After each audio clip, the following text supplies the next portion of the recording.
Last week I had a really cool experience. I got to ride a very expensive horse simulator or riding simulator.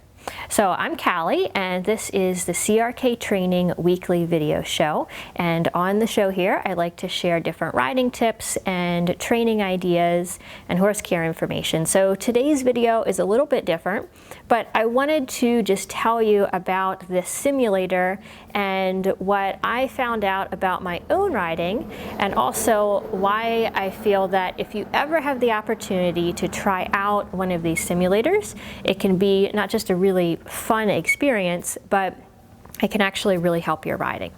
So I'll tell you a little bit more about what this simulator is. So there's a lot of different horse simulators on the market. I think this is probably one of the most technologically advanced ones, at least that I've seen. So I saw these Racewid simulators at Equitana.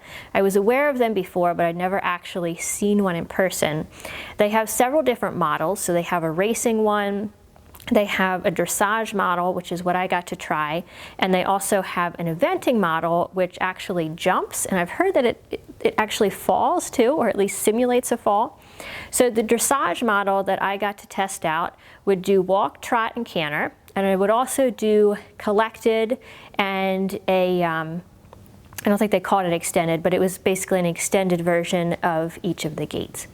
It also did flying lead changes, and it would simulate passage and piaffe as well. And it would tell you if you were giving the correct aids for leg yield as well as for the passage and the piaffe. So the benefits that I found working on the simulator is that first, it really helps you feel any asymmetries in how you're moving. It gives you immediate feedback when you change your balance, or really when you change anything. And it also allows the instructor to make changes, or to help you feel things or bring awareness to certain points of your body in gaits that you normally wouldn't have the ability to do that. So the biggest thing that I kind of gained from it, or that I discovered about my own riding, was a little odd movement that I do in the posting trot. So the cool thing about this simulator, which is probably a positive and also maybe one of the drawbacks of it, but it makes the same consistent movement every time. So for example, if you have it in a medium trot, it does the exact same rhythmic movement. The benefit of that is that unlike any normal horse, if you feel that something's a little bit off, or if the screen tells you that something is off in the balance, you pretty much know that it's you, because you can't blame it on the horse being crooked or being unbalanced. So one of the things that I discovered that I hadn't noticed about my riding before is that when I post the trot, especially on the right diagonal, I tend to come up a little bit crooked. So I would kind of go towards the right with my left hip when I would come up in the post. So I really had to think about changing that. And with the steady, consistent movement of the simulator, as well as the fact that the screens give you immediate feedback when you're changing something.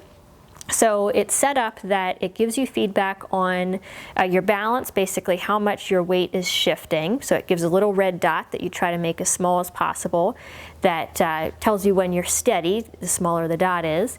It gives you feedback on where you're applying leg pressure on the sides. And it also gives you feedback on rein pressure as well as bending. So if you're asking the horse for right or left bending.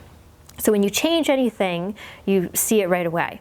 You can also do half-halts to ask for downward transitions. And if you get too handsy in your half-halt or in your transition, the horse will just stop. So that was pretty cool too. The more that you actually figure out how to kind of use your back and applied the rein pressure very steadily, the smoother that it would transition down. So the other thing that helped me to kind of correct this little hip movement or improve this little hip movement was the fact that the instructor could stand right there and kind of bring my awareness to that area of my body as I was in the trot or even in the canter. So normally, you know, as an instructor, I'm not able to physically like put my hands on and help a rider in the canter. I can at the trot if I feel like running around, but the canter is pretty tough. So that was a really neat thing about riding this simulator.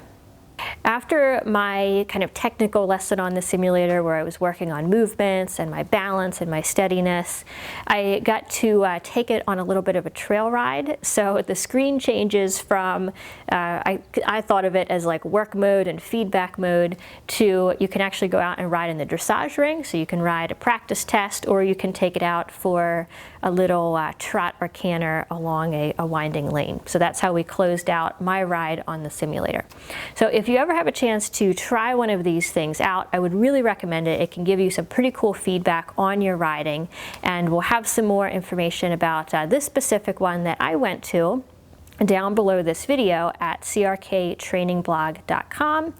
And my question to you is, have you ever tried any kind of a horse simulator before? So there's a lot of different ones on the market, and I would love to hear from you if you tried one before, how you liked it, and what you learned from riding it. So leave a comment down below. Thank you for watching, and if you are watching this anywhere besides crktrainingblog.com, go there. That's where the best comments happen.